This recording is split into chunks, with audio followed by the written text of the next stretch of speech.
Welcome to this week's Rider Support. Top of the show, we're starting off with a rider who has spent 15,000 on a road bike and it hasn't made him any faster. Ouch. Okay, question number 1. Anthony, I spent $15,000 on a top-of-the-line bike, but I'm still getting dropped on group rides. Did I just waste all that money? Yes and no. No, I think no. I think definitely you're not alone. This has happened to a lot of people. We've even had questions in the past. So many riders go through exactly what you're feeling right now.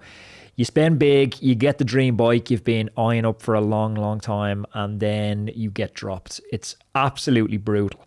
So did you waste the money? No, but maybe the money wasn't spent on what matters most. The reality is fitness is going to beat tech, gear every single time. It always has and it always will. You can have the fastest, lightest, most aero, drivetrain optimized bike in the world, but if some kid shows up on a $400 hacker and he's just a better athlete or he's just trained the engine better, he's going to drop you and it's not going to save you. But that doesn't mean the bike is a bad investment, because a bike, it makes riding much more enjoyable, having a nice bike. It does make you more efficient. It's going to motivate you to train harder, which I think is the big one, especially if you have a little bit of a imposter syndrome right now that you feel like you don't deserve this bike. Instead of shunning away from that, like lean into that and say, okay, I need to up my game to justify owning a bike like this, which isn't the reality, but you can use it to fuel yourself in a sort of perverse way. But yeah, no bike is going to replace structure training and time in the saddle. If you're getting dropped, it's normally your aerobic engine, like your threshold power, your endurance, your group ride skills, your ability to move around the group, or your repeatability, like your ability to recover from hard efforts, short break and go again for a hard effort, like the little rollers we have on the Saturday spin. My advice, if I could put it into a tight little eggshell, it'd be embrace where you're at right now. It's just a snapshot. Build your fitness systematically, follow a plan, work on your bunch skills so you're saving those extra watts, and use that expensive bike as a tool to get a little bit faster, not as you maybe initially intended as a shortcut. Yeah, I mean, I agree with all of those points, particularly the one that having a nice bike does motivate you. I mean, we are riding the most incredible bikes this year. Reap, they're sponsoring the show. I personally have never owned a new bike. This is my first ever new bike that I owned. I always got hand-me-down from Anthony. And you were lucky to have them. I was so lucky. Thank you very much. And Anthony's bikes fit me if we tinker around with, you know, the stem and all of that kind of jazz. But having that new bike day, having it there, it's all shiny and new. It's all your responsibility. And you're not going to be, it's not going to be sitting in the corner and you're using it as a clothes horse. You're going to get out on that bike. So I'm with you, Anthony. I don't think he made a mistake, but yeah, I think he needs to start putting the hard work in now to justify that purchase. Yeah. Also, it's like there's always going to be someone faster. So the peer comparison is a dangerous little game to get into. Like, what's the saying? You play stupid games, you win stupid prizes. No matter how much work you put in, there's always going to be someone faster than you. So it's like learning to appreciate where you're at the moment. Your fitness also could be a lot worse right now than it is. Yeah, absolutely. And as I always say to Anthony, sometimes I see you going over and back in your mind about, oh, will I buy those cycling shoes? They're like 500 quid. Will I buy this for the bike? It's X amount. And I always say to you, when it comes to cycling, I don't care if you spend the money, because I know that it's going to get used and you're going to get great value and great joy out of it. What about new golf clubs? No, I would maybe have a little bit of a problem with that. But if it's bringing you loads of joy, if it's not putting you into a hole. I mean, we've had people that we knew that bought like 12, 15,000 bikes and didn't even tell their missus. They just kind of squirreled money away and bought the bike and kind of claimed that it was on the bread line. And he was on the bread line. So we're absolutely not advocating that whatsoever. He just arrived in the country. Two children, one special needs. Yeah, and he was he didn't tell his wife. £12.5 bike. When he told me that, I was like, I'm in absolute shock here. I don't know what to say. When I worked in my old company, all of the guys who were cyclists used to get every component that they bought, new parameters, new wheels, new group sets, like get it all sent to the work address. So there'd be no kind of, evidence of kit arriving to the house. So as long as you're not putting yourself under pressure, enjoy your beautiful new bike. And as Anthony said, maybe put a little bit more effort into training, get a coach, and you'll be beating those guys up the climbs in no time. Okay, next question. Anthony, do you think the current anti-doping systems are strong enough that we should believe performances like Pogacar's? Or are we trusting too easily again because the sport wants a clean hero so badly? Ooh, this is a tough question. It's probably the most sensitive question in sport at the moment when we ask, is Pogacar riding clean? Because what we're really asking is about the credibility of modern sport. First, it is important to understand that cultural, historic context to doping in cycling. Like the 1990s, culminating in the Festina affair in 1998 into the early 2000s, they tarnished their reputation. But cycling now isn't the same as cycling then. Like we have much tougher testing protocols. Out of competition testing is much more frequent than it was. Biological passports now track people's blood values, and the culture. This for me is probably the most important one. I get to chat to guys, coaches, athletes all the time. My friends who are riders. The culture has shifted. It's not a prerequisite for a young athlete coming into the sport to dope. That was a part of the conversation for a long time. You needed to be willing to have this. And I had friends who literally sat there with a Belgian director and they said, you want to be on the team, this is what it takes. You don't want to be on the team, there's the door. And athletes aren't being asked to make that tough choice anymore. Now, specifically on Pogacar, nothing credible has emerged to suggest that he's using any performance enhancing substance. He's tested, maybe one of the most tested athletes in the world. His performance numbers, they are mind-blowing, but they're not within the limits of implausibility. Like his times up climbs, like his Mur de Huy time was significantly slower this year than Alejandro Valverde's 2014 time. His power figures, again, brilliant, but again, not implausible. I think cycling's past means we get to be a little bit cynical and get to have a little bit of skepticism about these performances. Fans are right to ask hard questions and demand transparency and have stronger testing, but we should also recognise that exceptional generational talents do come along every now and then. When you combine a really well-funded team in UAE where no stone is left unturned with nutrition, aerodynamics, equipment, and you combine that with a generational talent, you have maybe in making the greatest bike rider ever to ride a bike.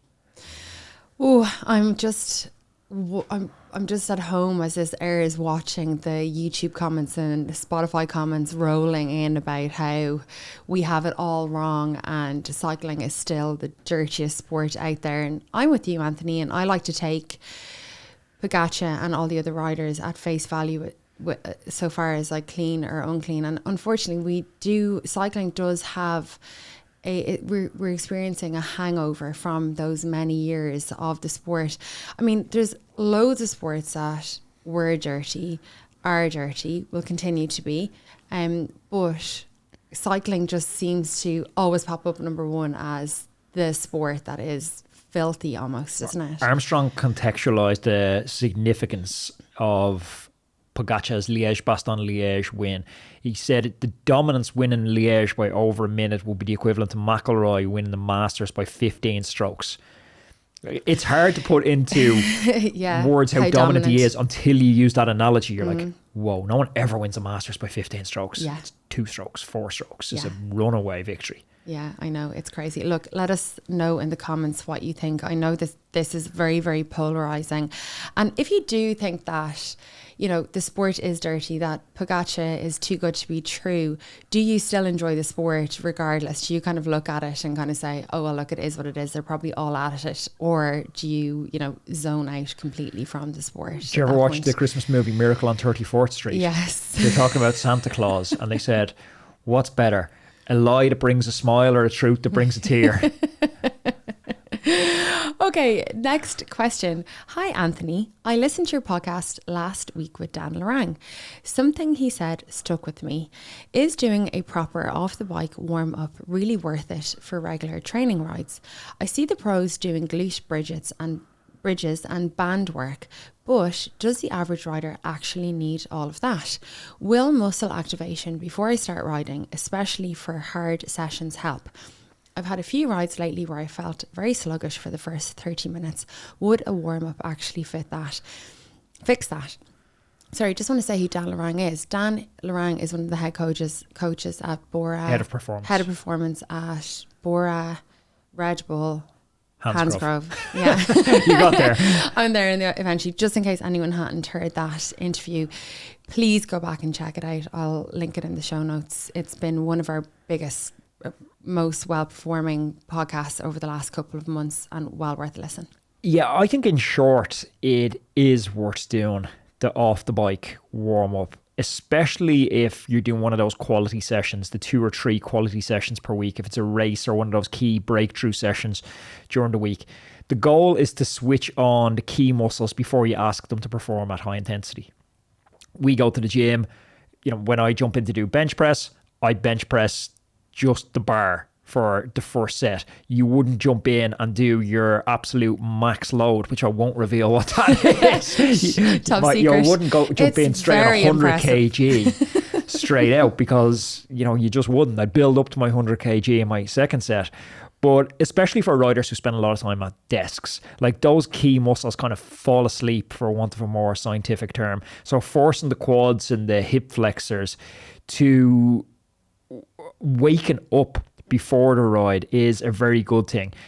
The falling asleep, the slow start, it can actually manifest in other ways. Yeah, it can lead to that sluggish start, but it also affects power transfer, and it can even manifest as injuries over time, because some muscles aren't starting up, others are having to fire an extra to compensate for the muscles. Exactly. Yeah. And the misconception around this is, I'm busy. Everyone listening to the podcast is busy. Most people are probably listening to this in their pocket as they're moving. It doesn't need to be an extra 25 to 40 minutes that you're doing pre-activation stretches. We're talking 5 minutes here where we're working on some core activation, some glute firing, some dynamic mobility, and it can really make a difference on those race simulation days, race days, hard interval days. I don't know if anyone's heard, but I have been injured. Oh, I've heard. My knee, I've had a knee injury, and my physio has me doing pre-ride activations, and I have to say I'm absolutely terrible at them. I think probably I do them. You're terrible at doing them, or you're terrible at performing them? I'm terrible at complying. Complying. So maybe 30% of the time I do my pre-ride activation, and I really do, whether it's psychological. If it's helping only kind of in a, in my mental state, I do feel after I've done them that I'm more comfortable, I have a better ride, and I'm not getting as much kind of discomfort around my knee area and in my glutes and kind of up my back. So I do think that the pre-activation does work. As you said, it doesn't have to be, an hour. It's 3 minutes. That's all I really have to do of activation on my legs. And if you're looking, I think it's worth it if you have any niggles or injuries to go to a physio and talk to them about this, because I certainly have found it helps a lot. There's loads of good on YouTube pre-activation. Dan Martin done one years ago. Oh, no way. Where he's in the video. I think it's more like a 10-minute routine he uses before his rides, but it's up on Garmin's channel, I think. Okay, yeah, go check that out. Roadman, whether you're a weekend warrior or a world tour rider, the right tools can make all the difference. Enter 4i's Precision 3 Plus Power Meter, the latest innovation from 4i, designed to help you reach peak performance. The Precision 3 Plus Power Meter is a compact yet powerful unit. It weighs just 9 grams and it's packed with features that set it apart, including integration with Apple's Find My network, giving you the peace of mind by letting you track your power meter wherever it is. Plus, you've got up to 800 hours of battery life. We all know that accuracy is key, and 4i's delivers a groundbreaking plus or minus 1% accuracy thanks to their unique 3D strain gauge technology. For those seeking even more data, the Precision 3 Plus Pro Power Meter offers dual-sided power meter metrics. giving you detailed insights into pedaling efficiency, torque effectiveness, and left-right balance. 4Eyes offers versatile product options to suit your needs.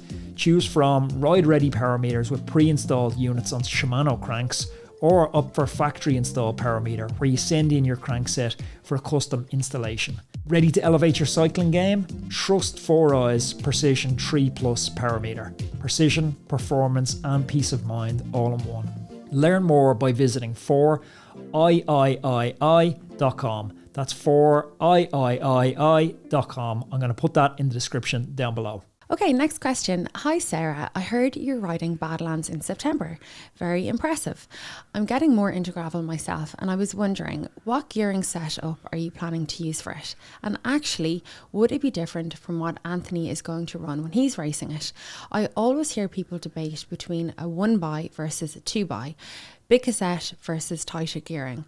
But what really matters for an ultra tough event like Badlands? It's a great idea for something else we need to put into the members area on the website. We need a gear rollout calculator. This was old school. Sheldon Brown had a gear rollout calculator. Comes from the track. So do you know what gear rollout is?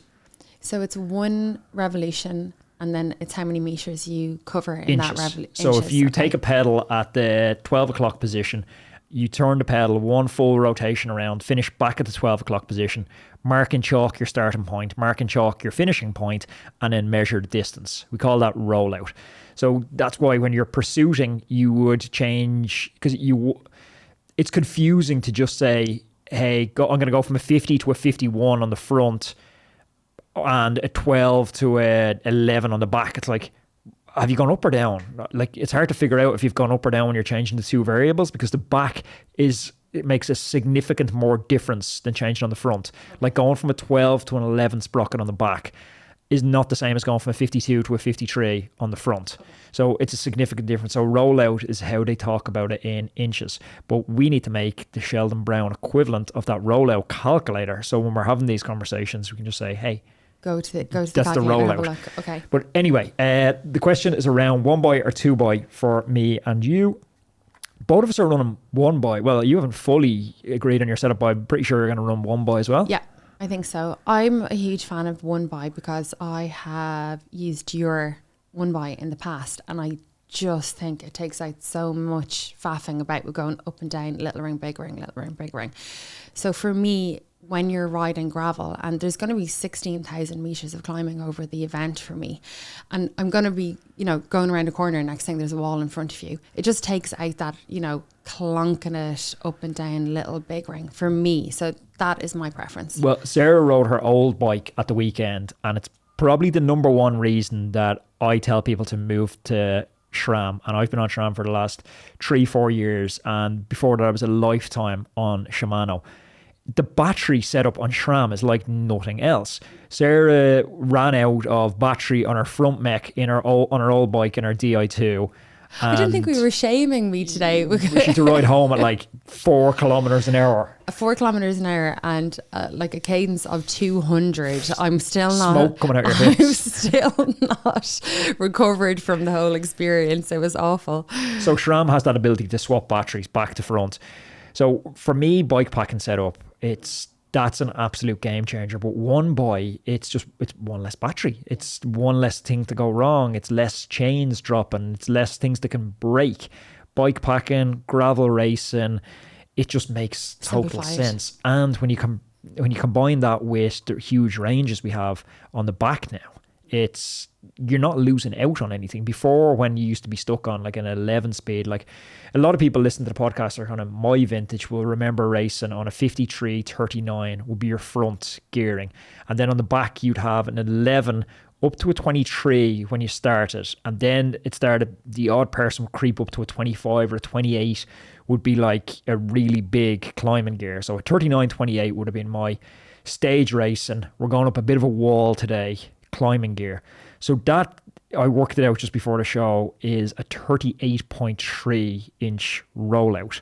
But if you take your setup that you're going to run for Badlands, which is going to be a 40 up front and probably a 44 on the rear, we'll say, like that's a 25 inch rollout. That's a significantly smaller gear. It's going to get you up significantly steeper pitches. So you've way more range. It's almost like a mountain bike range. It does feel like it's going to be. And that's what I'm going to need. I mean, I have in the past preferred to ride my gravel bike, even on our group spin, even though it's not super hilly, but just because I want that extra gearing for any of the hills that we go up, rather than, I mean, I'm on the old bike that I had, that gearing was extremely tough or low or high. That wasn't confusing at all. You were on an old race setup. You were on a 39.25 on the back. Yeah. And I mean, I find that very hard. I was running out of gears almost instantly. So I like loads of gears, and that's what I'm going to be running. What about you? Similar. I won't run quite as small as you. I'll probably go with something a little bit bigger up front, but still loads of range on the back. Maybe something like a 44 up front, but still loads of range on the back. One thing that I'm actually geeking on at the moment is I'm not sure if you've set it up yet. Your hammerhead pairs with your SRAM, and it tells you what gear you're in. It's super cool. I know. I used to look between my legs and be like, am I in have I got one gear left? Oh no, I have to sometimes look down and see, am I in the big ring or little ring? I remember asking you a few years ago, I was like, do you ever have to like look down to see if you're big ring, little ring? You're like, no, how'd you not that's know not that? A thing. Like, how'd you not know that? I know days I've been climbing really bad in a race and I'm in the little ring and I go to shift down to the little ring and I'm like, I'm already in the little ring. I'm so getting dropped. Oh, okay. Hopefully that was clear. I mean, keep sending in your questions around gearing because it can be quite confusing. So send me all of your questions and I will try and... You're trying to understand still. I'm trying to understand. I'll try and get Anthony to kind of speak like a muggle around gearing as well sometimes. Okay, next question. Hi, Anthony and Sarah. Be honest, are you going to end up racing the Tap Vegas? I know it's just a sportif, but let's be real. Once the flag drops and you see someone putting down the watts up the first climbs, it's hard not to get dragged into it. How do you actually hold yourself back and ride your own plan when the adrenaline kicks in? So we are going to be racing a Tap... Wait, we're not going to be racing. Oh, sorry, we're going to be riding... It's at Vegas the day after tomorrow. So what's your game plan? I certainly have one. It's sportif. Like, I'm not going... Someone sent a message to me actually on Strava warning me about the gearing I would need. Speaking of gearing, that I'd need a huge gear coming down the final descent. Okay. I was like, what are you talking about? It's just, I'm going to have a beer in my hand coming down the final descent. And I'm going to have fun. I'm not getting... sucked in like to race. Oh my God. Look, I like the category system because it marks out people who can be trusted from people who can't be trusted. I'm not going down descents at 70, 80k an hour on someone's wheel only to find out that it's a Cat 4 in his first ever event and he wipes me out and I have a broken spine coming home. So no, I definitely won't be racing. Not saying I won't ride hard in parts, but you won't see a picture of me with two hands in the air saying I won a sportif. The shame. You definitely will have people who that is a badge of honour for them, and but they have it here. Like people in their Wicklow 200s think they won the Wicklow 200s. Like we all start at different times. It's like what? It's not a thing. Everyone needs to know you're in a race for it to be a race. Okay, so my day is going to be, and please, if you're doing the event on Sunday in Las Vegas, please come up and say hi to Anthony and myself along the way. I'm going to be riding around it and I'm going to be recording things and posting things to my social media. So again, check out the social media. And what will happen to me is, even though, okay, I'm not, at a level like Anthony or any of the really good riders, and even though this is just a sportif, I will absolutely be picking people out that are in front of me and trying to get by them. And if I feel that there's a guy who is like breaking his balls to get by me and then he's absolutely in the red trying to get by me, and then I'll end up in a little mini race with this person. So I totally get where this listener is coming in asking this question. I think sometimes not once the flag drops, I'm not going to be like, elbowing people out of the way and getting aggressive. But in my mind, I'm going to be a little bit competitive and, want to get the race done and do it in a good time. But look, as I said, while having fun. Also, stop saying the word race. Oh, sorry, event. We have 3 long-form podcasts every week. Some of them are 90 minutes or 2 hours long, and I realise you're busy. Sometimes it's hard to cut through the noise and figure out the signal, figure out what the important parts are of these conversations. So I've taken your feedback, and once a week I'm delivering to your inbox a newsletter called The Saturday Spin. It's a 4-minute read or less, and it's going to break down the very best thing I've learned on the podcast this week. So it's insights from the biggest names in the world tour, physiologists, sports psychologists, and coaches. It's completely free to sign up to the newsletter. All you have to do is go to roadmancycling.com, stick in your email address, and once a week on a Saturday morning, I will deliver the Saturday Spin newsletter direct to your inbox. The link is down below. Go sign up. Okay, next question. Hi guys, love the show. Why do some, actually most, riders surge out of every single corner on a group ride? I don't mean attacking, just that little micro acceleration that strings out the group and wrecks your legs by the second hour. Is that just bad etiquette, bad pacing, or is it secretly a tactical thing people do to soften the group up? Or is it what we are supposed to be doing? I'm new to this game. You're often the victim of these micro accelerations. I think they're definitely real. Like, it is a thing that happens on every single group ride, and it compounds. If you're on a long group ride, 2, 3, 4 hours, towards the end of the group ride, they're like a death by 1,000 cuts. You really start to feel them.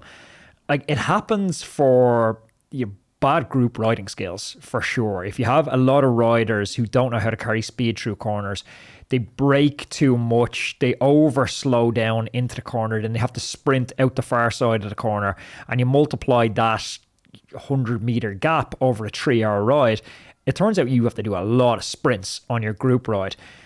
Also, there is a little bit of, even in a good group, just the natural physics of a group, that accordion effect you get through corners. The people coming through a corner first are going to carry more speed than someone who's in 4th wheel, 5th wheel, 20th wheel. So you're going to have that as well. But your goal in the group ride should be that progression. Learn to get a little bit better, a little bit smoother, learn more of the traits of the good guys in the group and start to evolve week on week. So some stuff you could do to clean this up a little bit. It's just brake later and less into the corners. Stay light on the front wheel and try to look past the corner, like where you want to go, but not just one rider ahead, because then you become reactive. I'm going to look 2, 3 riders ahead to see what's happening up there, so you're not making those last minute jolty, swervy motions. And yeah, I think that's really it. I think what this listener is talking about, and maybe you don't notice it as much as me because I'm a newbie, is when you go around the corner, the person at the front of the group stands up out of their saddle and accelerates. Whatever about the cornering process, I think, yes, great advice there, that is a lot to work on there. But it's that acceleration when the group is the other side of the corner and they stand up on the pedals and kind of accelerate a little bit. And it's those bits that's as well. Not person one. Unless person one is taking it badly, because the goal is to carry speed through the corner. The only reason to accelerate is if you've lost speed. Yeah. So if you're coming into a corner at 28k an hour and you come out of the corner at 21k an hour, now you're accelerating back up to 28k an hour. But if somebody takes the corner, assuming it's not a dead stop corner, somebody takes the corner with a little bit of momentum, like, it's not a get out of the saddle to get from 26 back up to 28 or 31 back up to 32. The problem is when someone carries no speed, scrubs off all that speed, and that's especially bad further down the group. That's when you see the big out of the saddle 1200 watt efforts. But that knocks on all the way down the group then, and you just get a battering if you're back to group. Yeah, absolute killer. Roadman, I think that is it for this week. If you enjoyed this show, please click up here and check out another podcast which you're going to love, and don't forget to subscribe to the channel.